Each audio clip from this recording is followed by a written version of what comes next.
Bismillahir Rahmanir Rahim. Alhamdulillah. Wassalatu wassalam ala ashraf al-anbiya wa mursaleen. Nabiyyina Muhammad wa ala alihi wa sahbihi ajma'in. Allahumma anfa'na bima 'allamtana wa 'allimna ma yanfa'una. Allahumma zidna 'ilman innaka anta 'alimun hakim. اللهم اجعل هذه المحاضرة حجة لنا لا حجة علينا يا رب العالمين. أما بعد. The last class we covered, we spoke about, who remembers? Where did we stop off at? No. What did we cover? We covered about whose body should be washed. As far as like whether it's someone who's martyred, what should it be washed with, scented with, how the hair should be done if it's on a woman. Right. So today, inshallah ta'ala, we're going to cover how to shroud a body. The word in Arabic is called kufn. How to wrap a body up. If you recall, the last class, we discussed how we wash the body, right? And so now we're going to discuss how we shroud or cover the body of the deceased. Imam al-Hajjawi rahimahullah ta'ala, he mentions in Zaad Al-Mustaqni, فصل في الكفن يجب تكفينه في ماله مقدما على دين أو غيره. طيب. Here, the Shaykh rahimahullah ta'ala, he says that it is important, rather it is wajib. Does anyone know what wajib mean? What does wajib mean? We always say this all the time. What's wajib? Obligatory. What does that mean? That means it's a necessity. It's non-negotiable. It's something that must be done. It's non-negotiable? It's an obligation. It's required. It's an obligation. Okay. It's required. It's required. Like how? What's required about it? It's not an option. All right. So what does that mean though? If you don't perform, it's a sin. Good. If you don't do something that's wajib, you are deserving of Allah's punishment. It doesn't mean you're going to be punished. It means you are deserving of Allah's punishment. In that sense, you have made Allah's punishment halal for you. Does it mean that Allah will punish you or not? Allah. But you have made it permissible. You have made it permissible for Allah. You have made it permissible for Allah subhanahu wa ta'ala to punish you. So the Shaykh rahimahullah, he mentions, he says, يَجِبُ تَكْفِينَهُ فِي مَالِهِ. First of all, when a person dies, all right, who's supposed to pay for the janazah?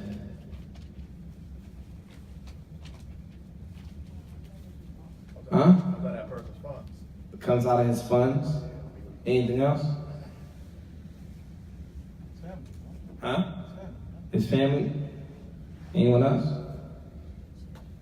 Like, in Islam, when a person passes away, takfinahu fi malihi, that he is to be buried and covered and shrouded with his own wealth. With his own wealth. And to shroud that person in his own wealth, in his or her own wealth, is muqaddiman ala dayn wa ghayrihi. In essence, if a person owes money, let's say for example, a brother dies and he owes someone $1,000. He has $1,000 debt. When he dies, he has $1,000 in his account. He owes you $1,000. Or let's say for example, he owes you $500, he owes another person $500, or whatever. He owes about $1,000. Okay? When he passes away, before he's put in the ground, can a family member or the person that he owes money, let's assume that he wrote it down, right? Let's say that he has in a book, I owe Fulan $1,000. And he passes away and you find the note that he owes Fulan $1,000, right? Question, what is first? Does he have to pay that person the $1,000 first before he's buried? Answer the question. Right now, he has $1,000 to his name. He owes you $1,000. And it's going to cost $1,000 to bury him. Do you pay that debt of $1,000 first, or do you bury that person? Can't die in debt. Can't you pardon them the debt? We're not talking about pardoning. Everybody wants their rights. I won't say Wow. bury. I won't say bury him first. See, bury. So what about the money he owes? Might be passed on to the family or something that you owe on Kiyama. طيب. ها؟ الله أعلم. طيب. إيش عندك؟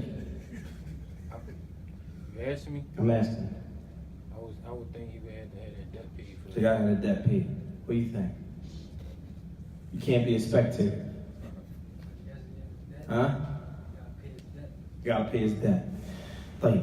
So here the Sheikh Rahimahullah, he says, يَجِبُ تَكْفِينَهُ فِي مَالِهِ مُقَدَّمٍ. That means that the money that he has, it must be used to bury him. So in essence, burying that Muslim takes precedence over paying back a debt or paying back a loan or anything else or even handling a will. So let's switch to the first thing we mentioned, the debt. Let's say, for example, this brother, he passed away and he has a watch. He doesn't have any money, but he has a Rolex watch, for example. It's worth a couple $1,000s, right? He wrote in a will, I want to will this, we can't see that. Let's say he has $3,000 to his name. And of the $3,000 to his name, he wills away 1/3 of it, which is worth, let's say it's a watch that's worth $1,000, so altogether is equivalent to what? $3,000 to his name, including his watch. He's worth about $3,000. He has a watch that's cost $1,000, and he has $2,000 cash, right? Fine. He needs to be buried. They say it's going to cost $3,000, right? A family member gets a hold of his will and says, wait a minute, he willed his watch to me. He willed his watch to me. Does his will come out of that first? Because the plan was his worth is $3,000, including that watch. But in Islam, we can only will away a thuluth, which is 1/3 of your worth. You can only will away a thuluth, which is 1/3 of your worth. He willed away that $1,000 Rolex watch to a family member. Can the person who he willed the watch, can that person come and take that watch? Because it's in his will? Now mind you, and let me explain something else to you all. Before the inheritance is divided out, a person must handle the wills first. The wills are taken care of before the inheritance is paid out.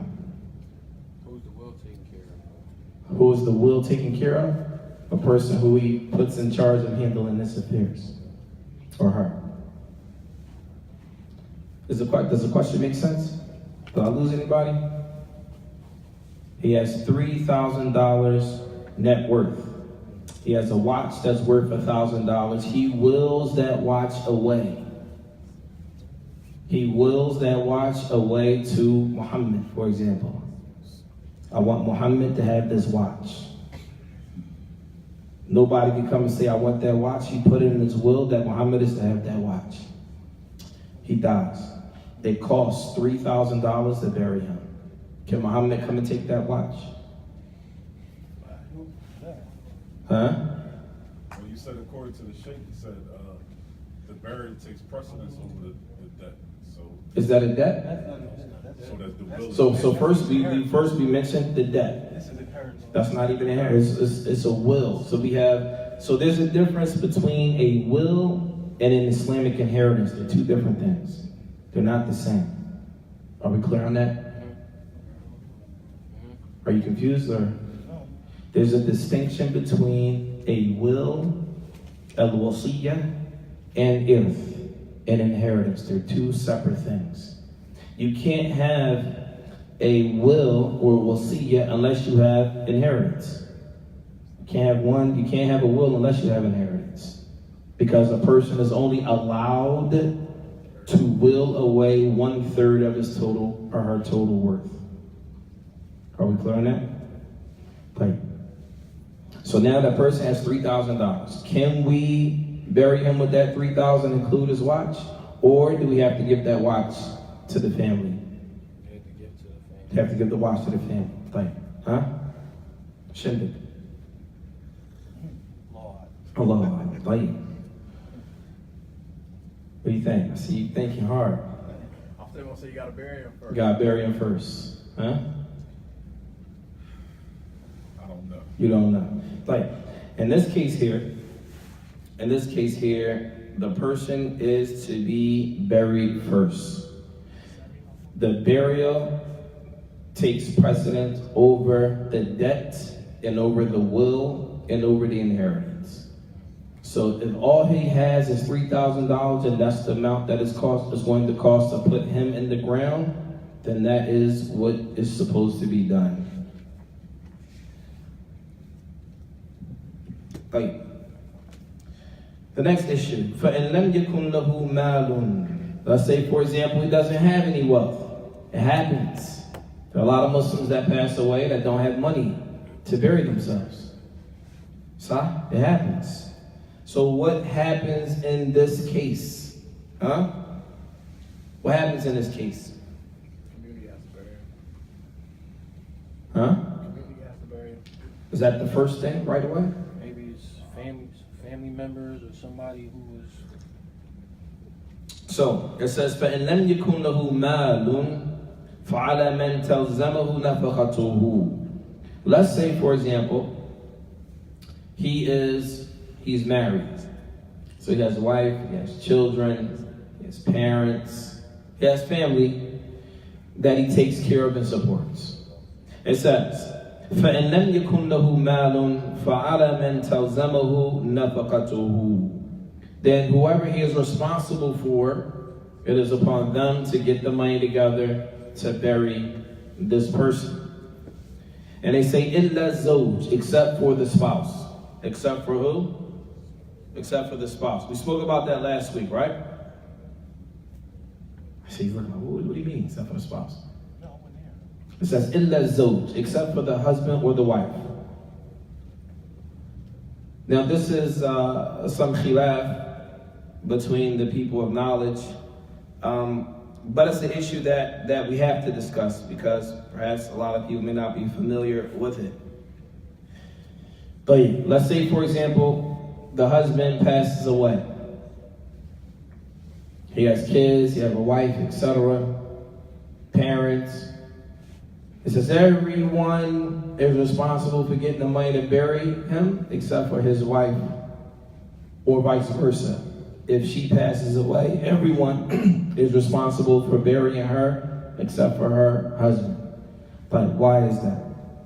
And they say, إِلَّا الزَّوْجِ لَا يَلْزَمُهُ كُفْنُ إِمْرَأَتِهِ. This is because, as we mentioned last week, this is a khilaf. This is a difference of opinion among the scholars of Islam. But this is because the contract of nafaqah. Are any of you guys familiar with nafaqah? The term nafaqah. Sisters should really be familiar with this. In our city is what people will call maintenance. They translated nafaqah in Philadelphia to be maintenance. When someone says, how much is your maintenance? Huh? The term Islamically is called nafaqah. Nafaqah. When a person is married, a man is responsible for her nafaqah, meaning he has to spend on his wife. He is responsible for his wife. They're saying once she passes away, for example, the nafaqah is no longer there, meaning he's not responsible for that. He's not responsible for that. Obviously, there is some difference of opinion among the people of knowledge, and some of them say, how can he not be responsible, but yet she still inherits? This is a big discussion among Ahlul Ilm as it relates to that issue. Any questions about that?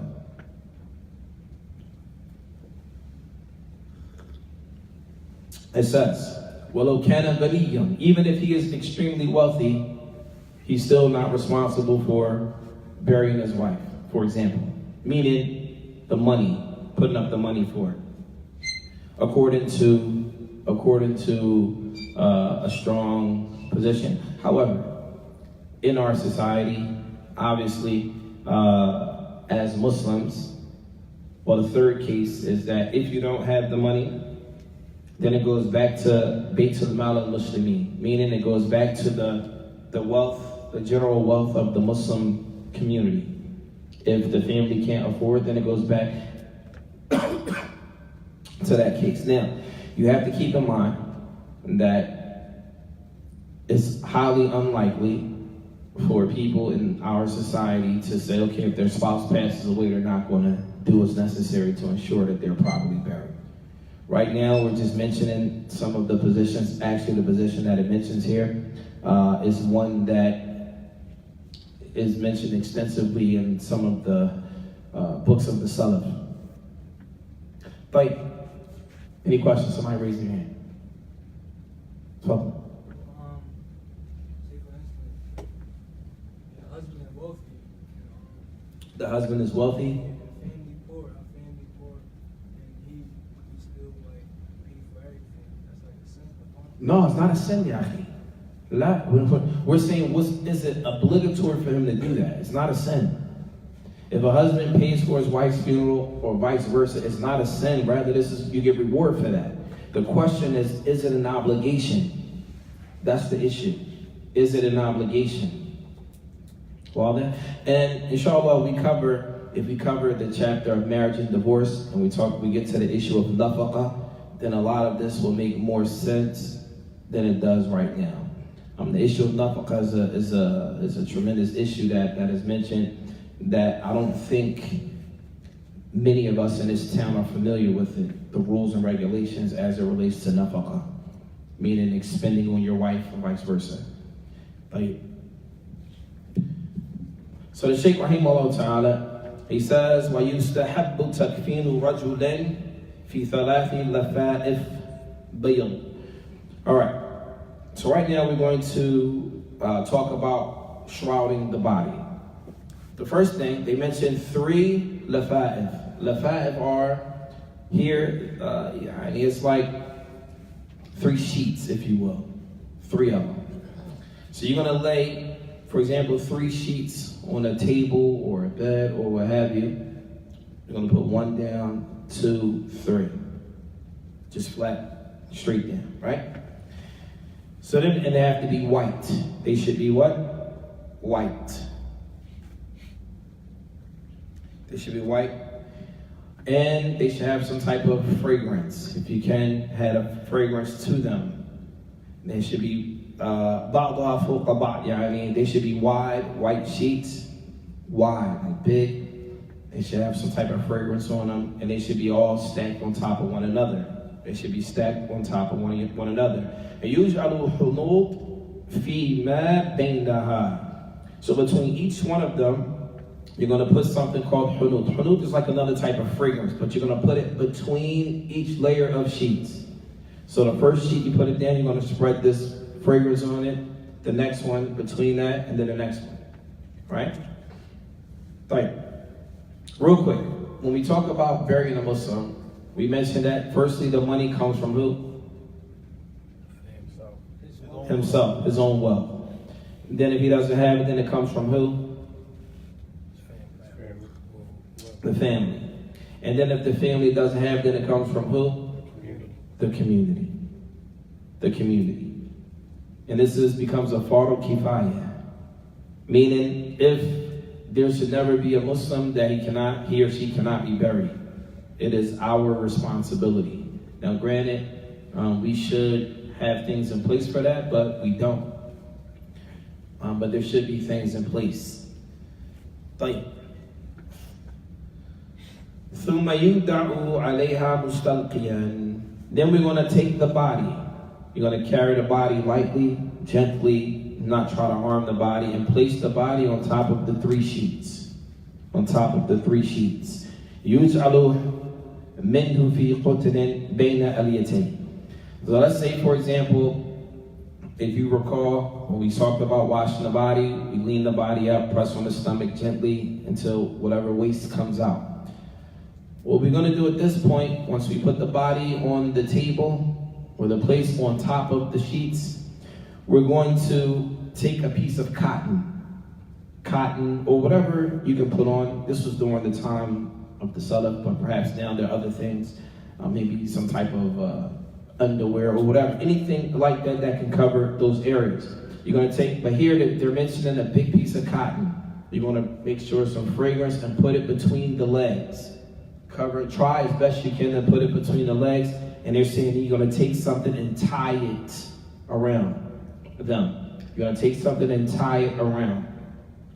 This is to limit any possible najasa, any possible impurities that may come from the private areas. You're going to take something, you're going to cover it and tie it around. وَيَشُدُّ فَوْقَهَا خِرْقَةً, and you're going to take a type of cloth and wrap it around and tie it around. Now some of them say this cloth can be like, in Arabic they say it's like sarawil qasir, like underwears. Essentially like underwears. You try to put them on, obviously it may be difficult to do that, but something to wrap around to protect that area from any type of, or anything that may come from it. وَيُجْعَلُ الْبَاقِي عَلَى مَنَافِذِ وَجْهِهِ, and the rest of the atar, or the hunud, the type of fragrance that you have, you're going to put it on the body. So you're going to start by whatever's remaining, you're going to put it in the nostrils.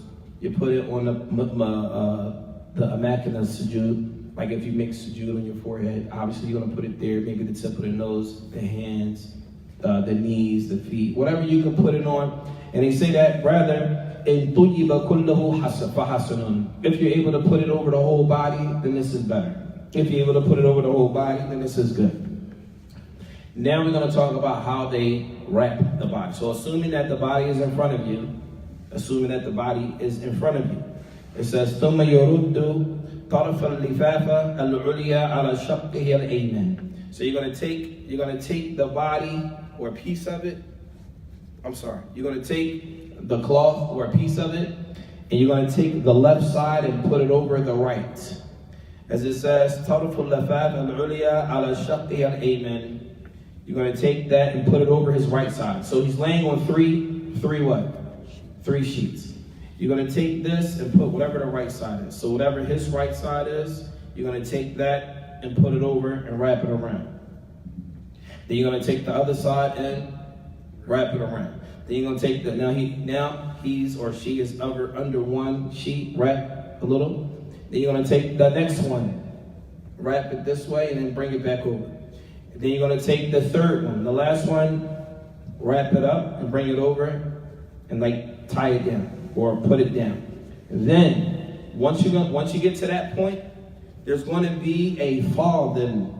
A fadil is considered excess, because remember we said it's wide. So there's going to be excess at the bottom and there's going to be excess at the top. You're going to take the excess sheets at the top and tie it. You're going to tie the top of it. And likewise at the bottom, you're going to tie the bottom, and you're also going to tie the waist. So they're going to be how many? You're going to tie the top, tie the bottom, and what? Tie the waist. Right. Once the body is placed in the ground, what is the purpose of tying it up? The top, the bottom, and the waist. What's the purpose? Won't get inside and eat the body up. So it doesn't come off. So that the sheets don't come off. The purpose of tying it is so that it's tied, so that the sheets don't come off. Once you place the body in the ground, at this point in time, you're going to loosen up the knot. You're going to untighten it. You're going to untighten the top, you're going to untighten the waist, and you're going to untighten the feet area when you put the body in the ground. Now, why is that you got to loosen it? well, the origin of tying it is so that it don't, when you're kept, mind you, we're tying the body up, we're putting them in a box, we're going to pray Janaa'iz, we're going to take it out, the body out, put it in the ground. If you don't tie it, it may come off. So the purpose of tying it aslan originally is to keep the shroud on. We're loosening it up now because that wasn't the intent to keep it tied. Oh, okay. Okay? The intent for tying it is just so that it don't come off. Okay? This is only for the what? This is only for the men. We didn't get to the women yet. This is only for the who? For the men. For the men. Right. Any questions about that? I didn't know that. So that's where I get to be in class. I didn't know it was just for the men. I just want to hear what. Yeah, we didn't get to the women yet. The women is a little bit different. It's a little bit different. But let's say, for example, they don't have that. Let's say we don't have the sheets.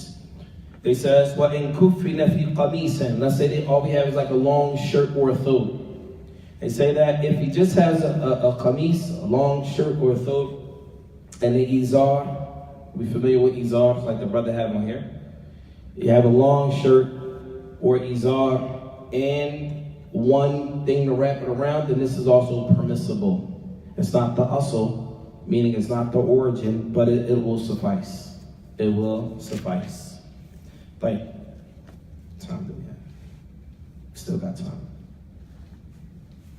طيب وتكفل المرأة في 5 أثواب. As for a woman, then she is buried in 5 different pieces of garment.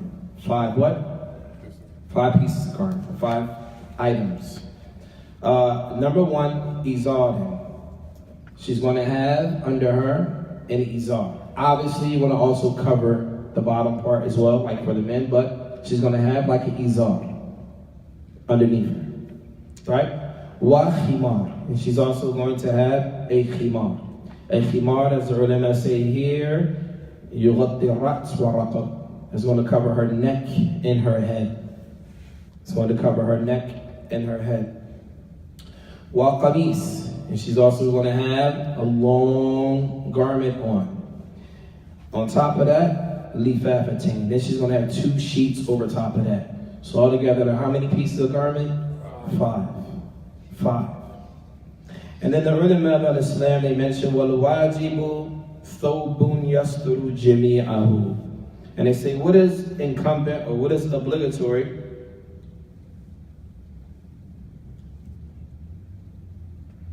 Like, they say, what is obligatory if you don't have anything? Is that if you just have 1 piece of garment to cover the body, then this will be sufficient if there's nothing else. This is the least thing that a person can do. But the purpose of having all these different coverings is that a person's aura is not exposed.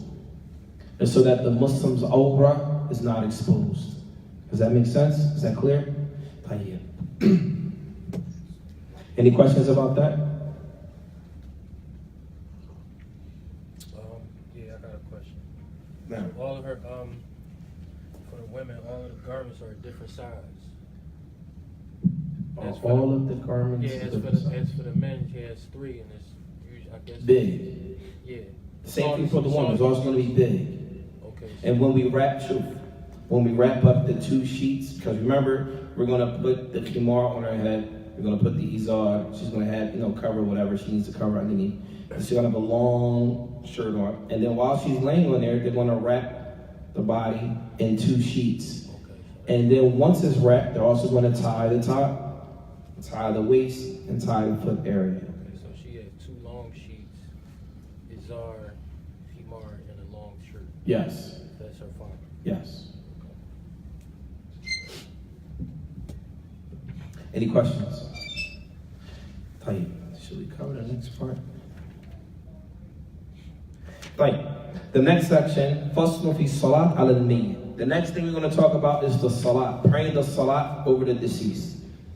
There are many janazas that happen in this city, and I am aware that many people may not even know how to pray over the deceased. In fact, sometimes when there's a janaza, you may have Muslims there that have never been to a janaza before, and the brother, he'll just come in, and people will line up, and people looking around, and then they'll just start saying Allahu Akbar, and no one knows what's going on. No one understands what the process is, what is taking place. And before you know it, everything's over, and some people, even the non-Muslims, which I think is very important, ya ikhwan, is that when a Muslim passes away, and obviously we live here in America, and 9 out of every 10 of us have non-Muslim family members, if not every last one of us. And if you're at a janazah, and there are non-Muslims that show up, please take the time to explain to them what is going on. Have that sensitivity. Have that courtesy to say, listen, from our religion is etc., etc. This is what we do. It's not to be offensive.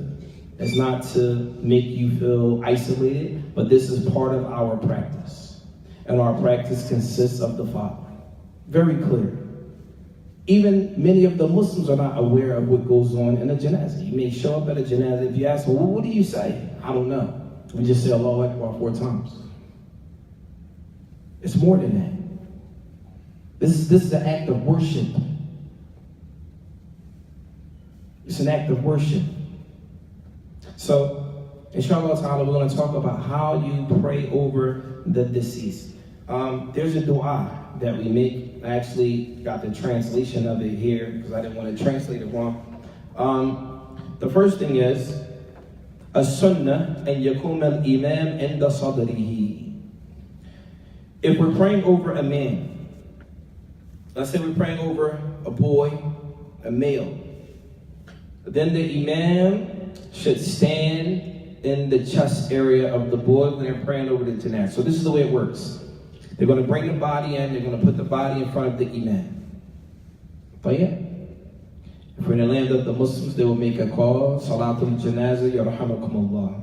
They'll say that this is the Salatul Janazah, or we're getting ready to pray Salatul Janazah, may Allah have mercy on you, and then the people will stand. They will stand behind the imam. But when they stand behind the imam, there is no loud recitation, there is no prostration, and there is no ruku'. This is a totally different salah. This is not your typical salah, okay?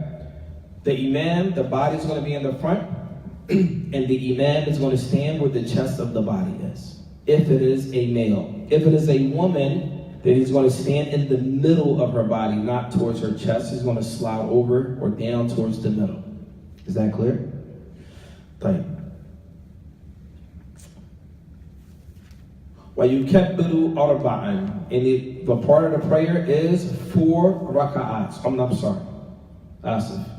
4 takbirat. There are 4 takbirat. يُكَبِّرُ أَرْبَعًا. You're going to say Allahu Akbar 4 times. But you're not going to start off saying Allahu Akbar 4 times. There are 4 different intervals. It says, يَقْرَأُ فِي الْأُولَى بَعْدَ التَّعُوذِ الْفَاتِحَةِ. So, when everyone is standing in their ranks, and there's a body in front of you, you're going to raise your hands, Allahu Akbar. You're going to make the isti'adha, A'udhu billahi minash shaitanir rajeem, to the end of it. You're going to make the isti'adha, and then you're going to say Bismillah ar-Rahman ar-Rahim, and then you're going to recite Al-Fatiha. For the first takbir, you're going to do what? Recite Al-Fatiha. Loud or silent? Silent. So you're going to recite Al-Fatiha silently. Right? The imam and the people following, you're going to recite Al-Fatiha silently. Once you finish reciting Al-Fatiha, meaning the imam, once he finishes, then he's going to do another Allahu Akbar. What happens during the second Allahu Akbar, the second takbir? What happens? Dua for the deceased. No, you recite the tashahhud. You're going to recite the tashahhud. And the next one's for Thani, where you salli ala nabi for Thaniya kat tashahhud. You're going to make the tashahhud. Does anyone know what the tashahhud is? If you don't know, it's very important, because if you don't know the tashahhud, if you do not know the tashahhud in your salah is invalid. The tashahhud al-akhir is a necessary element for your prayer. Without knowing it, in general, without knowing the tashahhud al-akhir, you have no salah. It's part of the pillars of the prayer. And if you don't know, learn. Ask questions. Someone show me. I don't know it. Write it down. Do what is necessary so that you know what the tashahhud al-akhir is. So we make the tashahhud. Allahumma salli ala Muhammad wa ala ali Muhammad to the end of it. Okay? You're going to make the tashahhud. Yes? I always had a question. No. But is it a difference between the tashahhud and the Ibrahim? When not when we, like when I read it in the books and the scholars mention it, they don't differentiate the two. Between what? They don't differentiate what? Tashahhud and the Ibrahim, like how we do. Is it, you know what I'm talking about? The Daru, is the Daru and the Ibrahim, is it the same? Like, so the tashahhud, is part of salah, right? At the end of the tashahhud, you're talking about the dua al-Ibrahim, right? Yeah, so they come together in the end. Yeah. The only thing is, in the middle tashahhud, you don't do that. You do that in the tashahhud al-akhir, the last one. Does that make sense? Yeah, I just wanted, my thing was I just wanted to know, do they call them different names or? Nah, the tashahhud. Yeah, all right. You look No, confused. no, I ain't confused. Oh. I'm about to ask you a question. Go ahead. So, what you mean do it at the end? So I didn't want to go on this. Last 11. Tayyib. So we have in the tashahhud. What's the difference between the tashahhud al-akhir and the middle tashahhud and the 4 rak'ah salah? What's the difference? In the second rak'ah, you just say. At-tahiyyatu lillahi wa salawatu wa tayyibatu wa salamu alaykum. Right. And the last one you say both of them. Okay. When I say Allahumma salli ala Muhammad, but that's the dua Ibrahim, right? The tashahhud is at-tahiyyatu lillahi wa salawatu wa tayyibatu wa salamu alaykum. This is the tashahhud. Salam alaykum. This is important. That must be included in every salah. So just real quick, we'll slide off real quick on a salat real quick. Let's say, for example, we're praying, we're getting ready to pray Salatul Isha. All right, real quick. We're getting ready to pray Salatul Isha.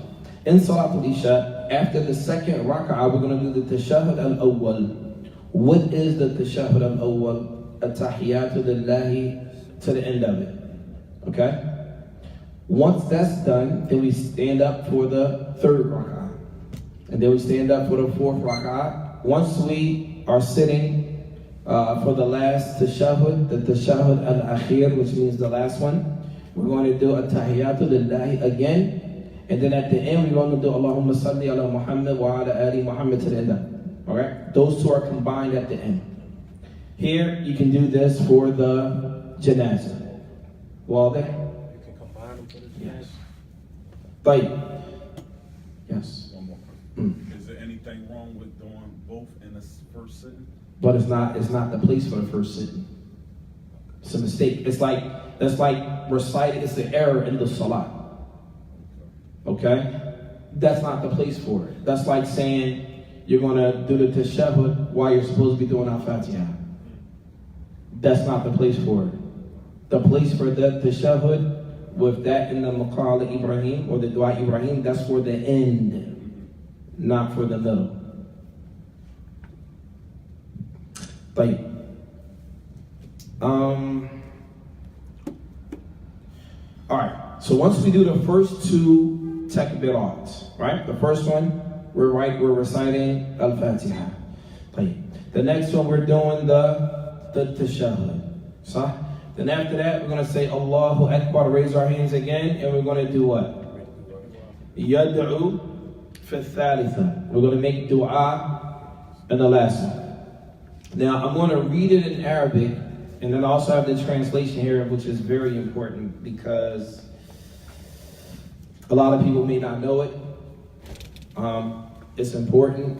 It's a dua that we all should know. So it starts off by saying,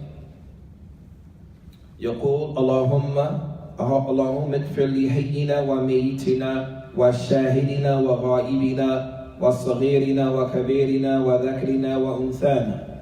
The first part, it says, O Allah, forgive the living from among us and the deceased from among us. the ones that are present here and the ones that are absent from here, the small from among us and the elder from among us, the men from among us and the women from among us. إنك تعلم منقلبنا ومثوانا أنت على كل شيء قدير. اللهم من أحييته منا فأحييه على الإسلام والسنة، ومن توفيته منا فتوفه عليهما.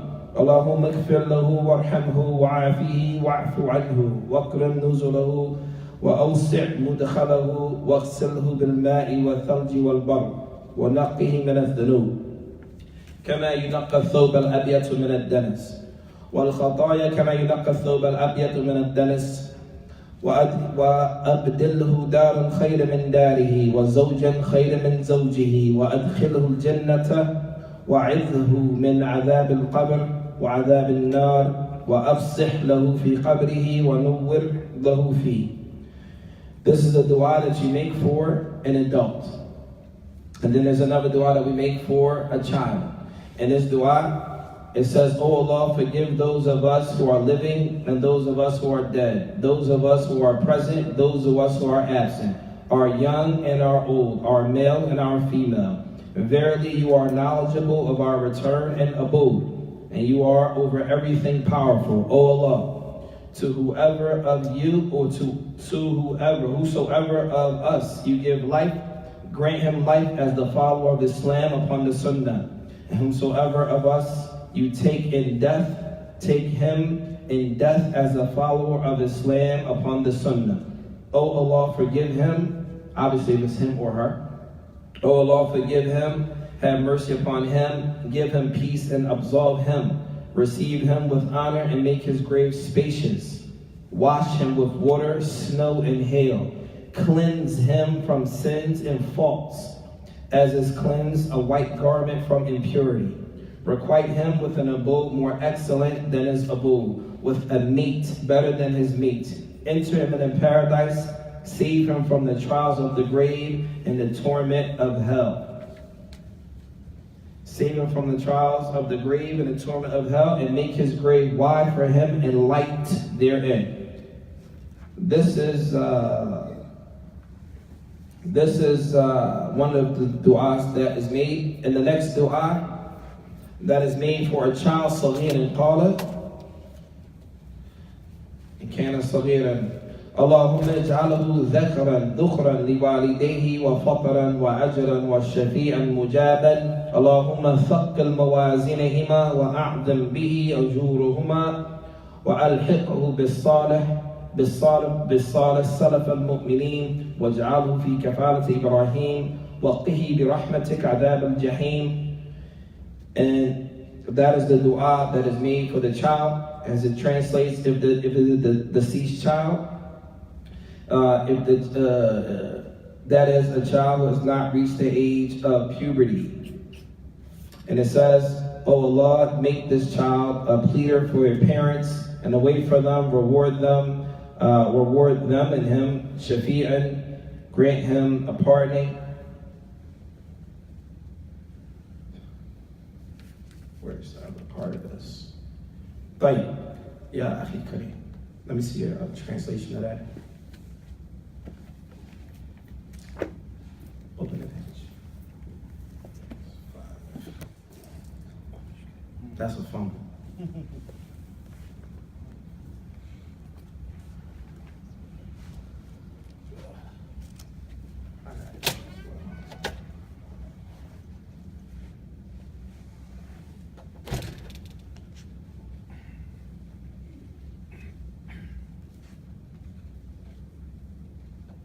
No, that's not it.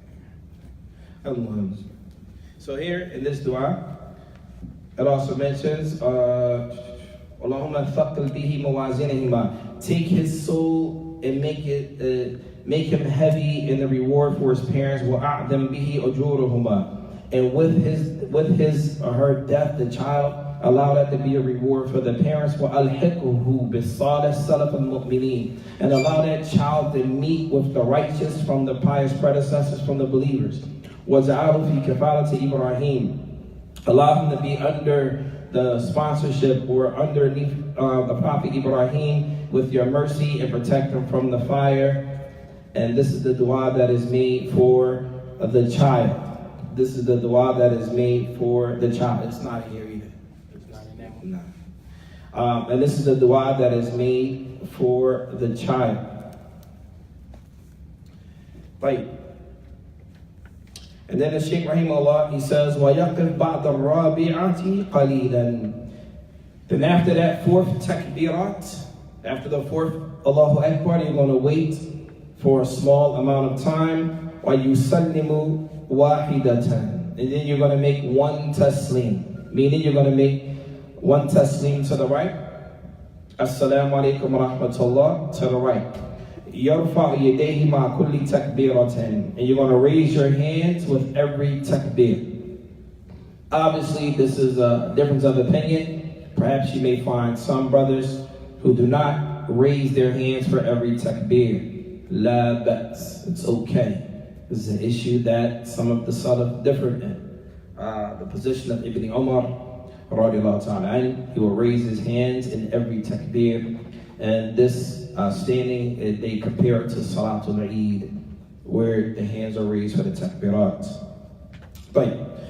So what is obligatory upon the prayer over the deceased? The obligation is that you must stand.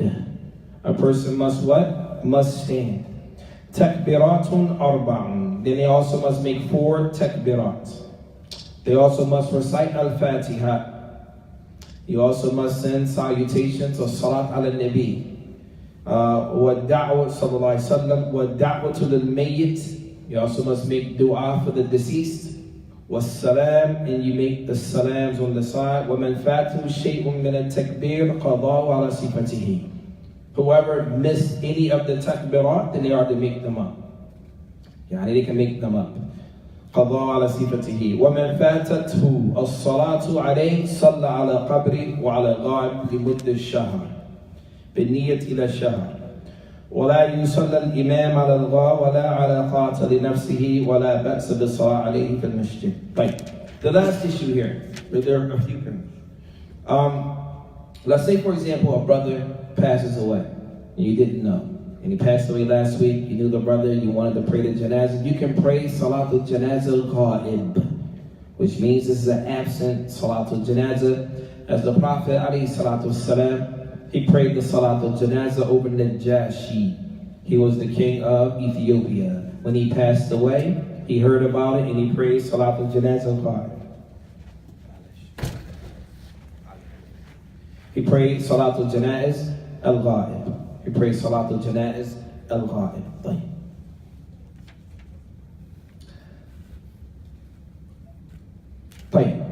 There are instances where imams or religious leaders in communities may not pray over certain people. Let's say, for example, you have a Muslim, he committed a crime. He committed a notorious crime, an egregious act. Everyone knew about it. It's public information. And the imams, certain imams in the city, they will not pray over this person. This is permissible in Islam.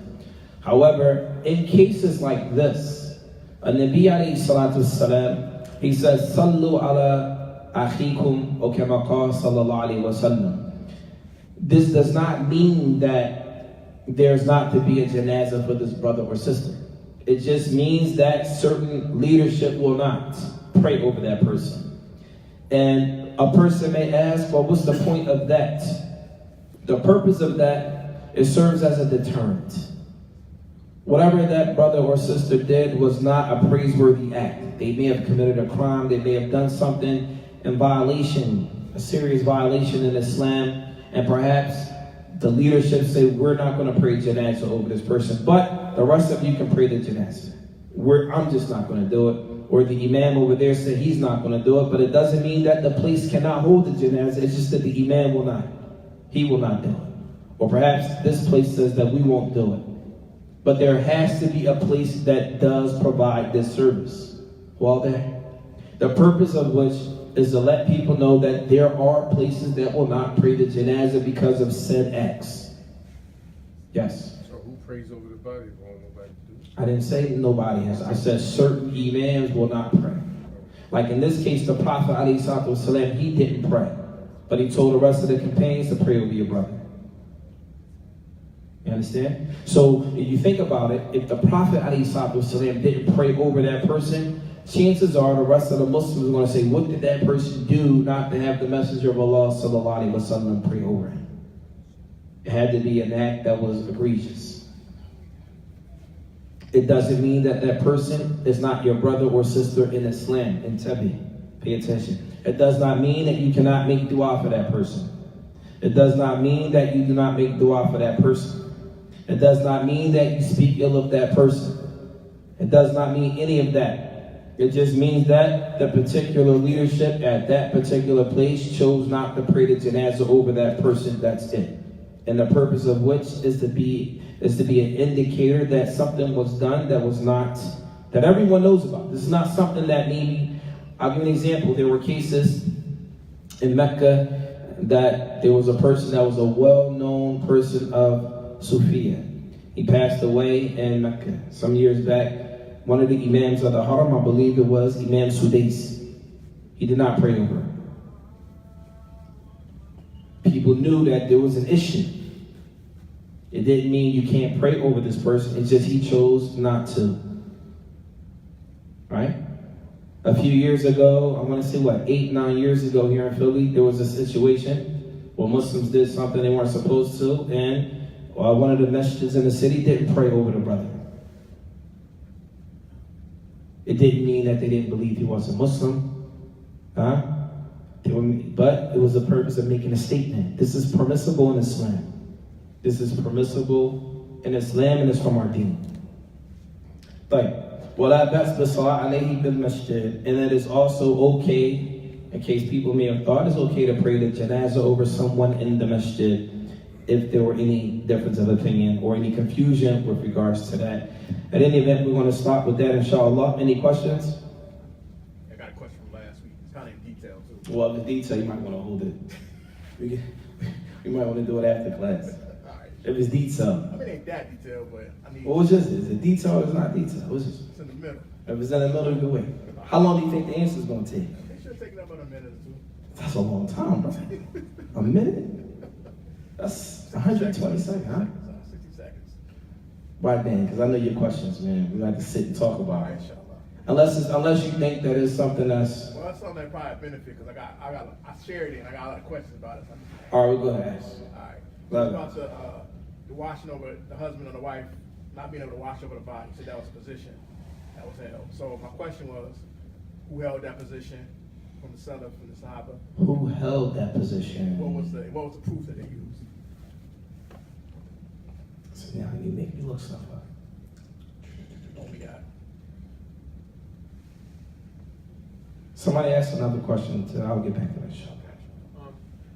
I had a question about, well, how we Muslim and your parents are not Muslim.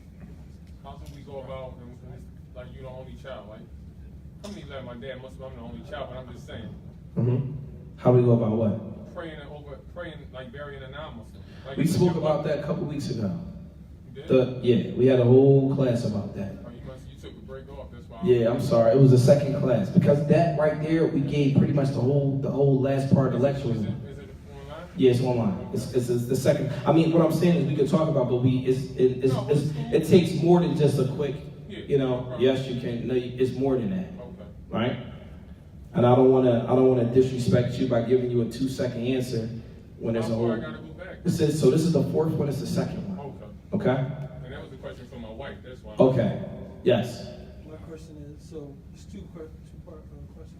The first part, say like they on the second takbir, right? Mm-hmm. And a person enters inside the janazah, so they takbir, and when the imam taslim out, he continue to pray. No. Or he taslim right up. Yes. So here, there's another issue with that. We'll talk about that later too, because that's some of the early men say that when you come in, you just pick up where everyone else is. And the second part is, is one test lean to the right, or because I see sometimes it be right to the left. So there is some difference of opinion, but the majority position, there's a difference between majority and what's more correct. Does anyone know the difference between the two? If I say this is the strongest position versus the majority position, do you know the difference between the two? Does anyone? Strong position, what that person holds would be the strongest position. Huh? It's what more people agree upon? No, so we have the strongest position, and then we have the majority position. They're not always the same, okay? Do you know the difference between the two? The strongest is more One overrides the other. The strongest position, I'm trying to do two things at one time, give me a second. The strongest position is usually the position of the one that is speaking.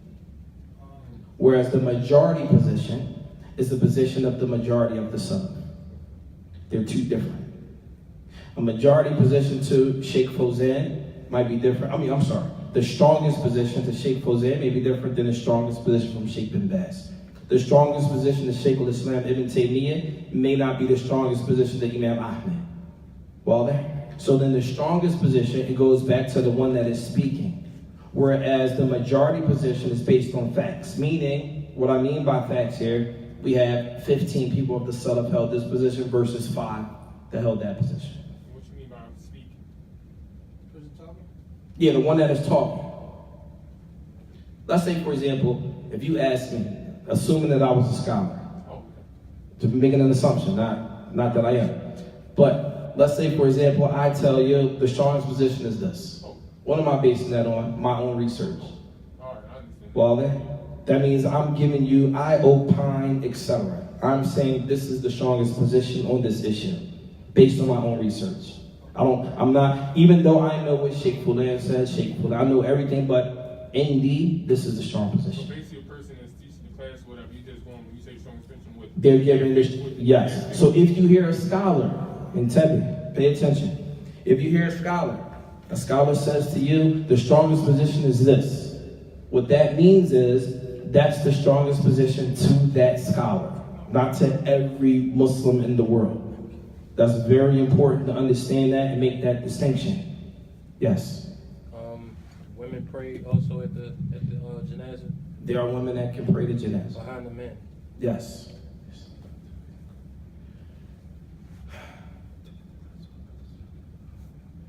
But it says, إِلَّا الزَّوْجِ لَا يَلْزَمُ. This is in a book called Mgida book.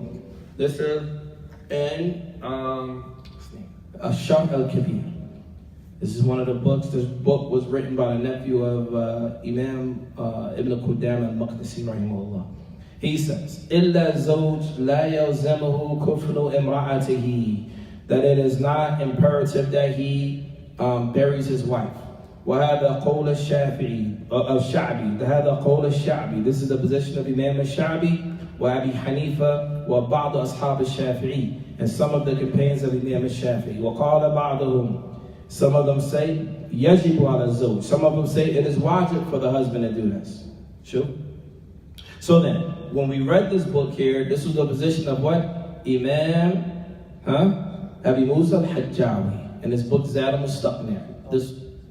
This is his position on this issue. But when you look in detail on it, he says, وَاخْتُلِفَ فِيهِ عَنْ مَالِكِ. Imam Malik has a different opinion. وَاحْتَجُّوا بِأَنَّ كُسْوَتُهَا وَاجِبَةٌ عَلَيْهِ فِي الْحَيَاةِ فَوَجَبَ عَلَيْهِ كَفْنُهَا. He said that they use a position that it is wajib for him to clothe his wife in her lifetime, therefore it is wajib for him to clothe her in her death. Right? كَسَيِّدْ الْعَبْدِ. As then they're comparing this to a person if they own a slave, and it is wajib. And he says, وَلَنَا, and he says, as for us, أَنَّ النَّفَقَةَ وَالْقُسْوَةَ وَجَبَتْ فِي النِّكَاحِ لِلْتَمْكِينِ مِنَ الْإِسْتِمْتَاعِ وَهَذَا تَسْقُطُ بِالنُّشُوزِ وَبَيْنُونَةِ وَقَدْ انْقَطَعَ ذَلِكَ بِالْمَوْتِ. All right, according to Ibn Qudama, see now we're going to get into another issue of nafaqah. He says, according to Ibn Qudama, he said that this issue in the nafaqah, when you spend on your wife, bil kuswa وجبت في النكاح للتمكين من الاستمتاع. If a man marries a woman, it is wajib that he spends on her and clothe her. And by him doing those things, it makes it permissible for him to enjoy his wife. Right? It says, وَلِهَذَا تَسْقُطُ بِالنُّشُوزِ, that if a woman does not listen to her husband, then the issue is going to open up a whole nother bag. By a woman, if she does not listen to her husband, then تَسْقُطُ بِالنُّشُوزِ, meaning the nafaqah, him spending on his wife, تَسْقُط بِالنُّشُوزِ. If she doesn't listen to him, or obviously if he's not asking her to do anything impermissible, etc., and things like that. But if she doesn't listen to him, then the nafaqah is removed, meaning he does not have to spend on her. وَقَدْ انْقَطَعَ ذَلِكَ بِالْمَوْتِ. And he says, and like this, when she passes away, the nafaqah also ends. And like I said, there's more than this, but this is something I just pulled up real quick because I have this book right here. But it's more than that. So there is a difference of opinion, but according to Ibn Qudama, he also holds a position that once she passes away, it's cut off. Obviously, there's no clear text in that Allah said, His Messenger said. Rather, this is from Babylist and Bots. This is from the aspect of extracting rulings based on principles that are already laid out. Now, there's a, I don't know if it's called it, but the hadith of Prophet Islam, we say he would bury Aisha if she passed before him. he said he would bury her. Wash her and everything. Yeah. He would wash her. Yeah, it's in Zaad, so Right. So what do you understand from that? that you can do it. We didn't say you couldn't. Sure. Pay attention, Sheikh. There's a difference between something being haram and halal. Okay. Right? The issue was not haram and halal. The issue was what is upon you, wujuban, that is wajib, and what's not. Okay? There's a big distinction between the two. The issue here was it's not wajib for the husband to do those things. We didn't say that it's not recommended. We didn't say that he wouldn't get rewarded if we did it. We're talking about what's wajib, meaning that if it's not done, if you recall, when we first started the lecture today, we said, what is the definition of wajib? Wajib, there is a sin associated with not doing it. So that's the point we're trying to make. That it's not wajib. Not that you shouldn't do it. Okay? That was longer than 2 minutes. I'm just saying. It's longer than 2 minutes. Like, are we done? Can we pray, inshallah? No. Go ahead, Sheikh. Inshallah, maybe you can slide in the next next class about a parent washing a child, his daughter specifically. A father washing the daughter. That was in the first class. That was? Yeah. Well, No, I'm telling you. We covered that, inshallah. Hayakallah. Any other questions? طيب. سبحانك اللهم وبحمدك أشهد أن لا إله إلا أنت أستغفرك وأتوب إليك. Now listen real quick. If you want to know more about that issue, we can go research At-Tamheed Ibn Abdul Barr. He's Maliki. He also has a lot of information on that too. All right, there are a lot of books from the Salaf we can go back to and research those issues. All right, jazakumullah khair.